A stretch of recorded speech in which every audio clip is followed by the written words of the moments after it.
So let's look at some of these problems that we can get with the track automation once we've got it on the track. Okay, now the first thing we have to understand is there's a very fundamental difference between track automation and Hyperdraw. Okay, they're both controller information. They both use the nodes and the lines and the curves and all the rest of it, and they all use, both types of controller information use the same editing techniques, the same tools, everything's identical. They are both controller information. Okay, but Hyperdraw controller information lives inside the actual regions. It's safe and sound in the regions, and when you move the regions around, that control information living in Hyperdraw stays fixed inside the region.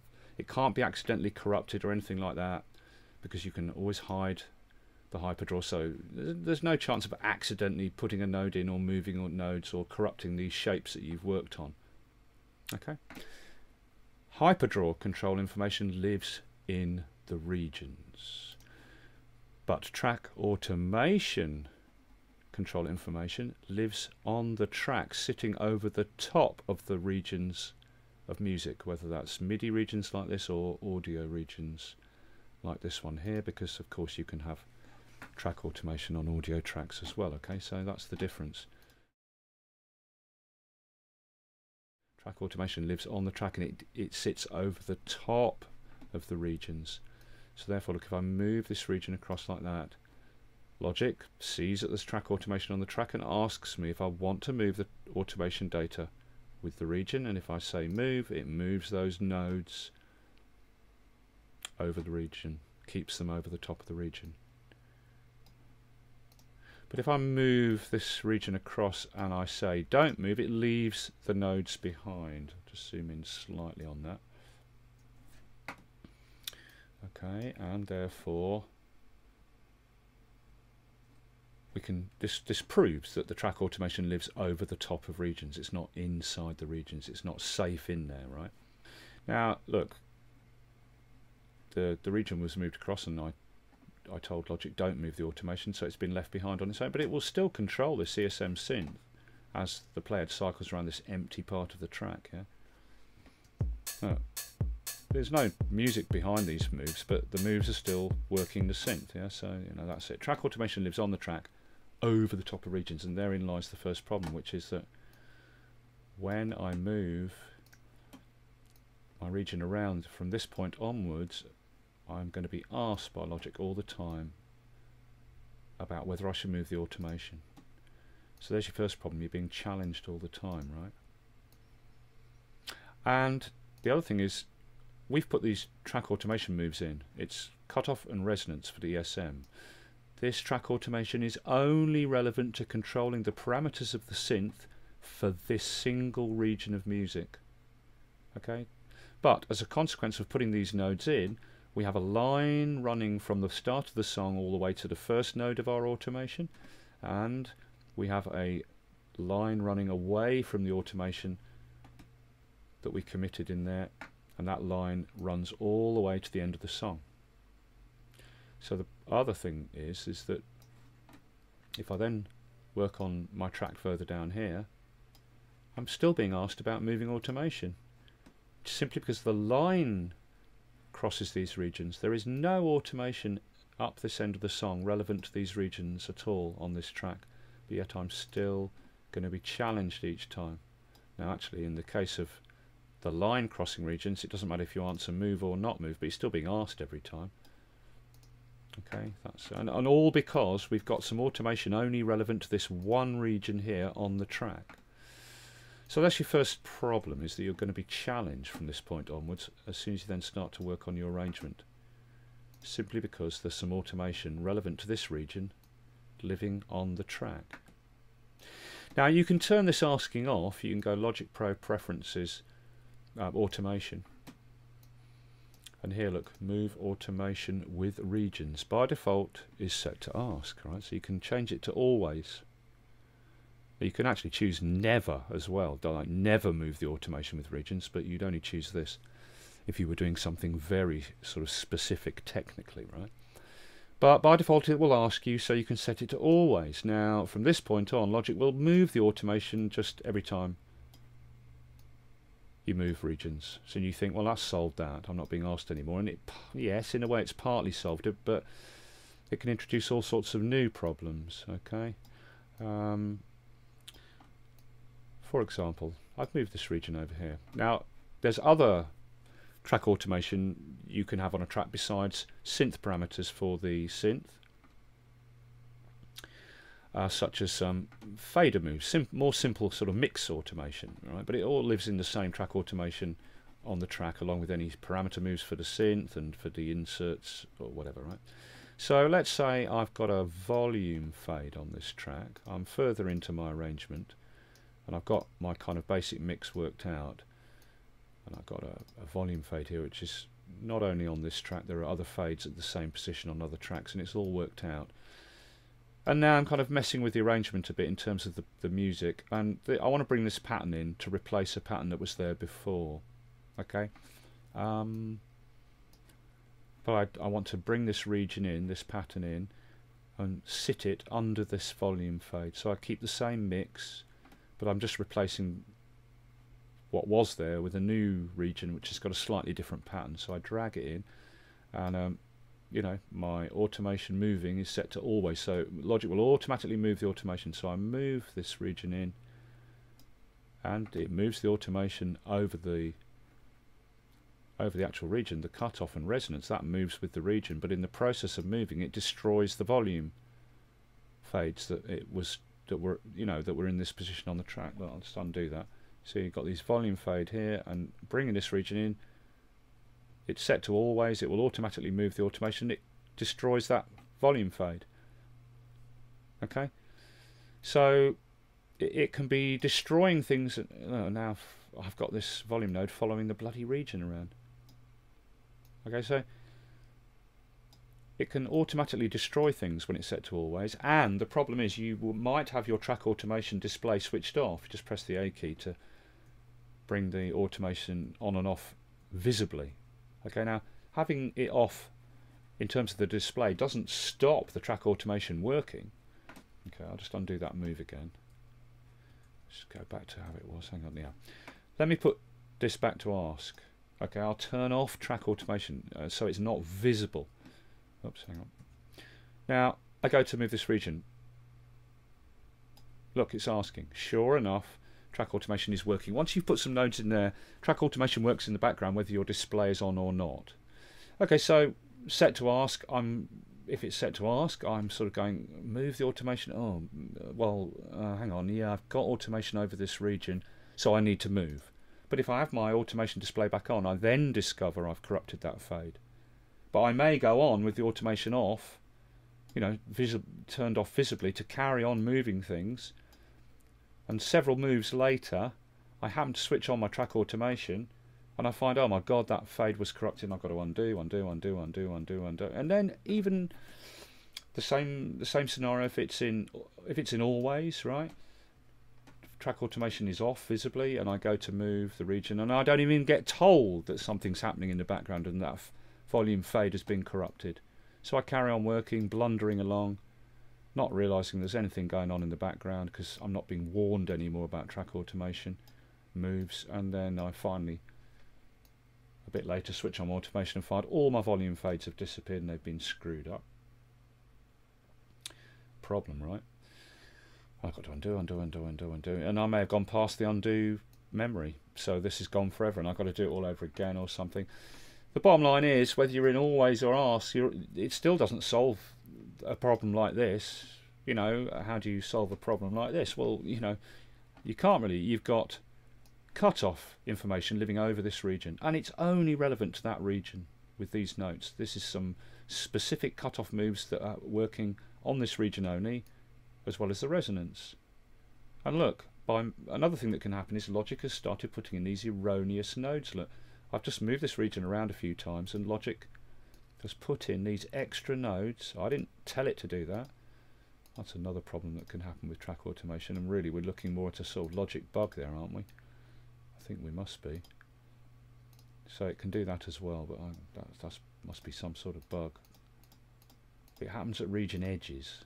Somehow, I don't know why, but Logic sometimes decides to start doubling up nodes at the borders of. There's another one there that's been put in. It'll sometimes chuck in these extra nodes when you move regions around at the very edges. So there's another problem.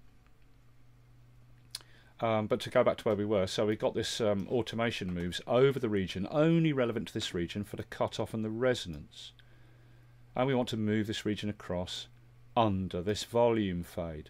There's no way to do it. Because we've got that cutoff and resonance information over that region, only relevant to controlling the synth on that region. I'll put it back in ask. So I go to move the region. And I'm being challenged. Do you want to move the automation? Now I know if I say move, it'll corrupt the fader move. So I say don't move. Hooray, my fader move is not being corrupted, but it's left behind the cutoff and resonance moves. Ah! You see, there are some things that you might get into that can't be solved, so that's another problem. Okay, you know, and if you set this to always, so you're no longer challenged, it's not the safest, because you might have your automation display off, and as I said, things are going on in the background. You don't realise until it's too late that you've corrupted things, whatever, you know, or you've left nodes behind. Look, now what's happened? My cutoff is destroyed, my resonance is destroyed, and I didn't realise it because I had the automation display off. I've got to go back to that. Now I'm back safe again. See what I mean? So that's your first. There's two problems connected to this asking. Okay, one is that there can be a conflict between controllers on the track relevant to the mix and controllers relevant only to regions, and when you go to move stuff, they can't be resolved. The two can't be resolved. One has to be destroyed. You either keep the moves over the region, relevant to the region, and destroy the volume fade or whatever other mix movement, or you keep your mix movement. Oh, hang on, it's set to always. Hang on. I'll set it back to ask. Or you keep the mix move, like the fader move here, and say don't move and keep your mix move, but you leave your automation behind for the region. You see, there are some dilemmas that occur that cannot be solved. There's no logical way to fix it. One of them has to be destroyed. And this challenging thing is generally a pain. Whichever way you set this, ask or always. Ask is the safest, but then you're continually challenged and you can get into all sorts of problems. And it also, as I said, means that moving regions around further down the arrangement, you're going to be challenged again, even though there's only a line over them. It's daft, right? So let's get rid of this fader move. So there's your first problem. Now I'll keep this in ask now. Okay, that's your first problem.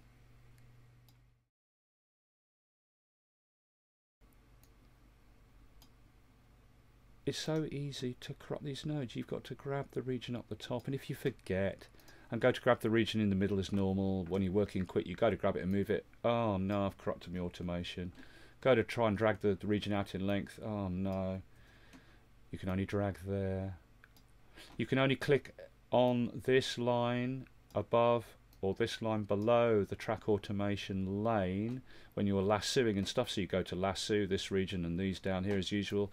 Oh no, I've corrupted. You know, you have to lasso by clicking only in here or here to begin drawing your marquee area like that. Yeah, you just have to be so much more careful. And then if you're moving multiple regions on multiple tracks, you're going to be questioned about the automation. You've got to check what's going on with the automation on more than one track. It's just, and all this is a problem because of what? Because we've got some controller moves over this region controlling the synth parameters only for this region. Seems daft therefore that just to add some control to this region we're then faced with those problems, right? Then the next problem comes with when you're actually, you've got these moves in and you're working on your arrangement, and you tend to have a zoom something like this for working on your arrangement. Yeah, you want to see a good old chunk of the song, right? But then you think, oh, I want to edit this automation here, which means you've got to, I've forgotten the zoom in key command. You've got to zoom in to edit, right? Come on, zoom in. So you zoom right into edit. That takes time. Okay, so you've got to destroy your lovely zoom view that you had for working on your arrangement, which was something like this, you know, nicely zoomed out so you can see a good old chunk of the song like that. Then every time you need to edit these moves over this region, you've got to zoom in first of all to get a decent zoom. Okay, so we've done that. Now even if you use the zoom tricks that we showed in the key commands chapter, yeah, you've still got to zoom in and out. Now I've zoomed in. Okay, now I might think, alright, I want to do some work on these nodes. I want my snap automation on, so if it's off you've got to put that on. And you've also got to decide about snapping to absolute value, and then you put it in something like division and you snap a few nodes around like this. And then you think, right, I'll just put it in ticks now to do some fine editing. I'll just move this node just slightly using ticks, and this one just slightly using ticks. And you think that's that done. Zoom out, go back to working on my arrangement, go to move this region. Oh no, I'm still stuck in ticks. I forgot to change my snap. I've got to then move it and then Command Z undo. Then I've got to change my snap back to beat or bar, something suitable for working on these larger chunks of data when I'm moving the arrangement around, right?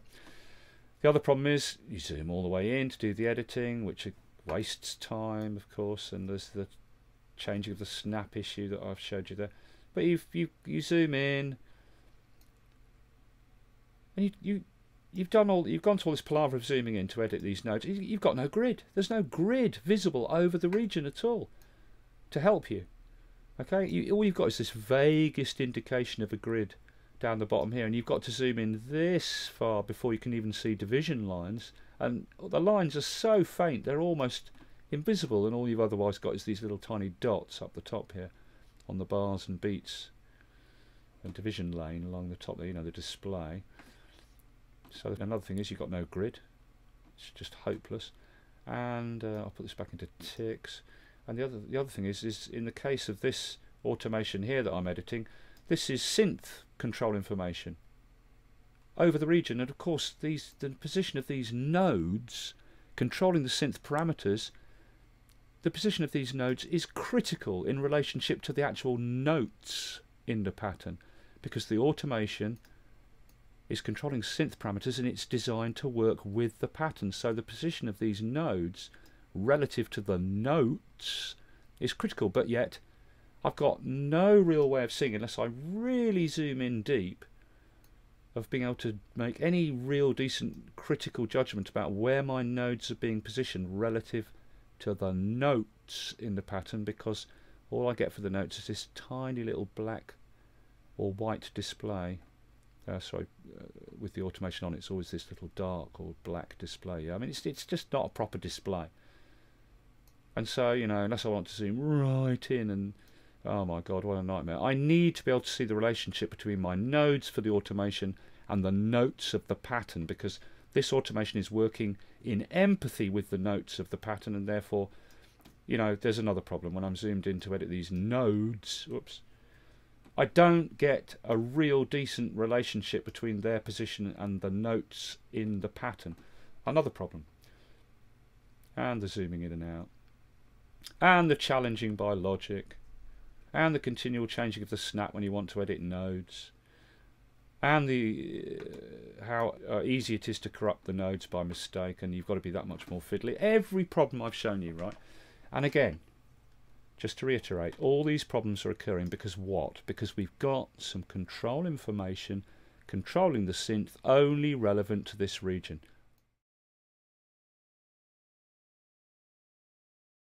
Right.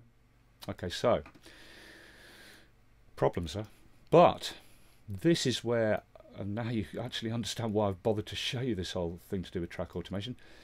This is where Hyperdraw comes riding into the rescue on its trusty steed. Okay, check this out.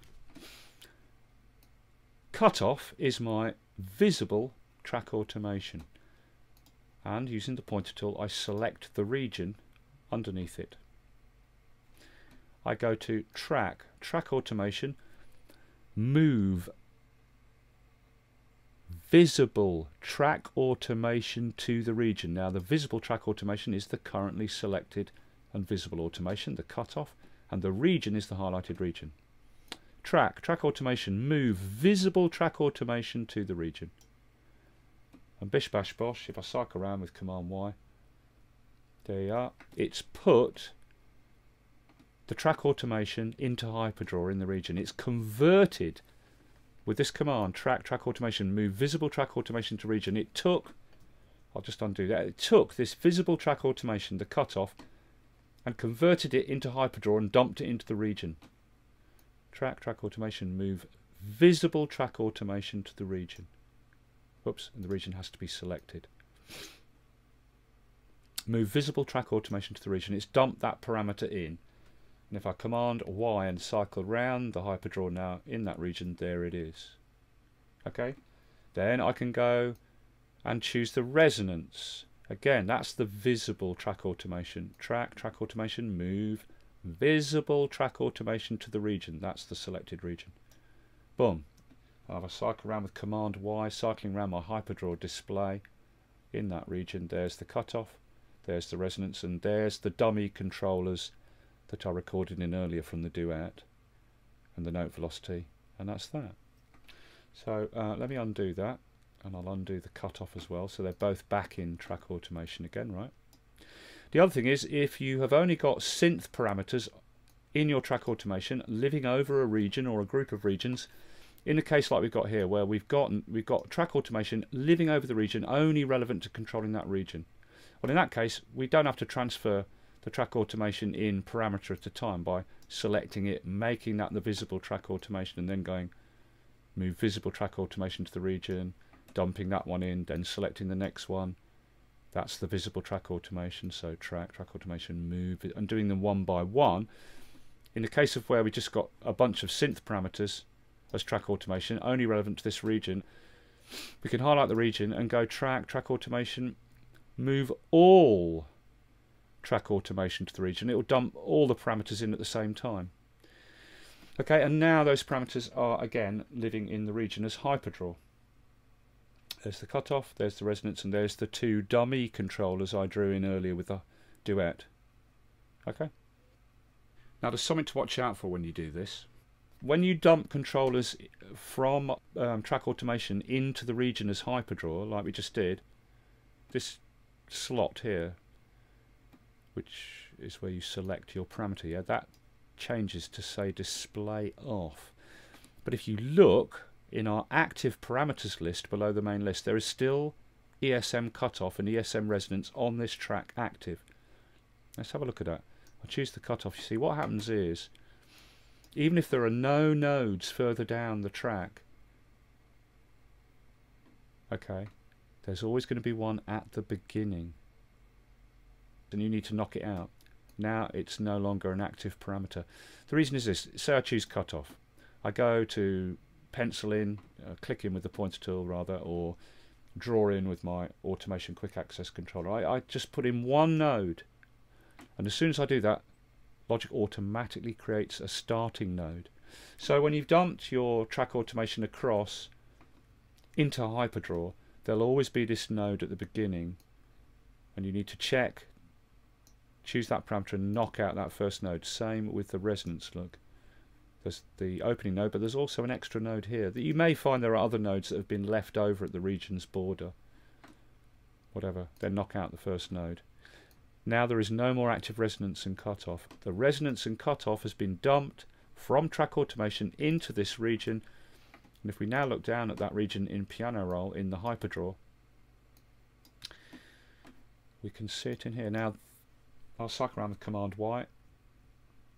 Okay, there's the cutoff. Okay, command Y, there's the resonance. Those two have been transferred in from track automation. They now live in the region as Hyperdraw. Command Y again, there's the dummy controller information that I put in with the duet earlier. Yeah, I'll just knock that out now. Use that hoovering technique. Yeah, and command Y again, and there's the dummy controller information that I put in earlier, again from the duet, that controller number 74. Let's get rid of that. And that was, remember those two? I put them in, the controller number 74 and controller number 90. Earlier I put them in from the duet, yeah, when I was showing how you'd record the controller information in the hardware days, yeah. Okay, so now all we got in the Hyperdraw is our note velocity and the cutoff information dumped into Hyperdraw from the track automation, and the resonance dumped into the Hyperdraw from the track automation. Fantastic! we've solved our problem. We've transferred the synth moves into the region with the notes, and now they're living in Hyperdraw, safe as houses. They can't be corrupted. They always live with the region, and I can move the region around, and that Hyperdraw, I'll just set my snap back. That Hyperdraw lives in the region now, safe and sound with the notes, still controlling the synth parameters perfectly as before. Look. Yeah. And now that everything's been dumped into Hyperdraw, you know, there's no more resonance and cut off on this track now. And now I can move my regions around, and there's no more challenging from logic. That problem is solved. You see, this is what the relationship between Hyperdraw and track automation is. If it's synth parameters that you're controlling with track automation, of course we're going to use track automation because we can choose the parameters by name. And we can then either easily draw them in, or we can use our automation quick access controller, right? But once you've got those parameters in, then dump into Hyperdraw. Dump the track automation into Hyperdraw, because those parameters are only relevant to the synth pattern. So why not have them living in the region as Hyperdraw, yeah? So that's the best technique, and that's how Hyperdraw saves the day. Because now I have got my parameters for that pattern, for that region, playing away, controlling the parameters of the synth perfectly, but they now live in the region. And that means if I then have some mix automation, such as the volume fade incident that we showed earlier, I can bring this region in under that fade, and I just say don't move, and it'll leave the fader alone, but my automation for the cutoff and resonance and all the synth parameters are now living in the region, so they just move around with the region because they're living in it now. So I solved that problem of conflicting track automation relevant to the region and the synth parameters conflicting with track automation for the mix of the track, like the fader and things. Yeah. And the other advantage is I'm not challenged anymore. Okay, not challenged anymore. I'm free to move the region around. I'm not challenged when I move other things on the track because there's no more track automation. And it offers solutions to other problems. I'm working on my arrangement. That's my typical zoom. I want to see a good old chunk of my song. I don't need to zoom in anymore to edit the parameters. I just double click on this region and it opens up with a nice big zoom. I can cycle around with Command Y, find the correct controller. There's my cutoff, and I've got this lovely big zoom in, but yet I can leave my arrange area zoomed just right for working on my arrangement. I don't have to change my arrange snap. I have a nice big zoom, and I have a grid now. I've got a grid, and most important of all, I have a black line when I move the node. See that black line moving across the piano grid when I move the node? Yeah, so I have a line allowing me to line up these automation nodes perfectly with the notes living above in the region. So my relationship between the automation and the notes of the pattern can be precisely edited. Hey, what more do you want? Yeah, Hyperdraw, as I said, it's a saviour, you know, and that's why it's very important to learn it. Now, don't think just because you've dumped the track automation synth parameters into the pattern and then they now live in here as Hyperdraw, that's it, that you're stuck now, and that controller information is stuck in Hyperdraw in the region forever, because you can transfer two ways. Right, let's just close this. You can transfer two ways. You can transfer Hyperdraw out of a region back into track automation. I'll just zoom in to show you this. Okay, let's cycle round. I'll highlight this region, cycle around with Command Y and cycle around. There's my Hyperdraw for the cutoff, there's my Hyperdraw for the resonance, and there's my note velocity Hyperdraw. So I can transfer back the other way, Hyperdraw back to track automation, and just like transferring track automation into Hyperdraw, I can either do it one controller at a time or the whole lot. To do it one controller at a time, I simply cycle around my region Hyperdraw display with Command Y, get the parameter I want, in this case the cutoff, and then do track automation, move visible region data to the track automation, and it dumps that cutoff controller only out of Hyperdraw back into track automation. Okay, and there it is now again as track automation. It's now an active controller. Okay, let me undo that. Okay, or you know, I can Command Y and select the resonance, same thing, track automation, move that visible region data to the track automation, and it's dumped the resonance out of Hyperdraw back to track automation. Let me undo that. Or you can do the whole lot at once. Track automation, move all region data to track automation, and both parameters, cutoff and resonance, are dumped out of Hyperdraw back into track automation. So you've got two-way transfer. I'll just undo that. Okay, two-way transfer, fantastic. All right. So now we've seen that what you can do with this transferring of track automation to Hyperdraw and Hyperdraw back to track automation. We can now do some fantastic tricks, and I'll show you those next.